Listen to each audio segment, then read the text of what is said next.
Right here at indieJourno.com, we are bringing you experts to give you tips and advice as you hit the polls on Election Day.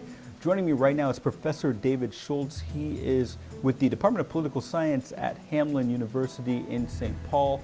David, thank you for joining me. You're welcome. Campaigns, especially the presidential ones, they have spent so much money bashing each other. Is there some perspective that you can give folks when they get into the actual poll to maybe cut through all the rhetoric? Well, I think there's some things we need to think about here. First, we're going to see about $6 billion spent just on the presidential election this year compared to $4 billion 4 years ago. It's a lot of money. It's mostly negative. We've heard very little about what the candidates really believe in.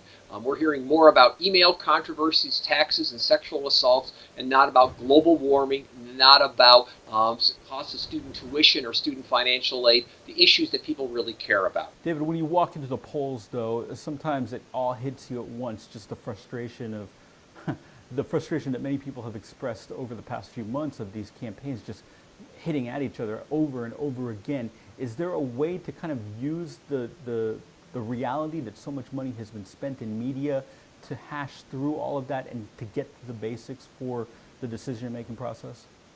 It's really hard at the end of the day because clearly with competing media, you also have competing perspectives on the truth and basically different definitions of what is considered to be true. Right. People who watch Fox have one view of the world. Those who watch MSNBC, CNN have a different view of the world. The best recommendation I can get for you in terms of sort of hacking through all the sort of the fact versus fiction and so forth is you have to have read. You have to have consulted lots of different sites to figure out what you really stand for. The other thing at the end of the day I want to tell people, there's two ways of voting.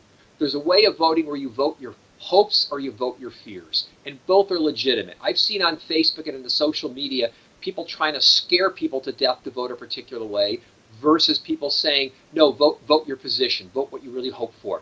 Both are legitimate. I think at the end of the day, you should always think about what your conscience tells you. And maybe to add to that, be prepared to be patient because we already know there's going to be long lines and strong emotions. Yes, exactly. There's no question about that. We're already seeing in early voting long lines, and on Election Day there may be too. So if you have a chance, vote at odd hours. Vote mid-morning. Vote mid-afternoon if you can. Great advice. Thank you so much. No problem.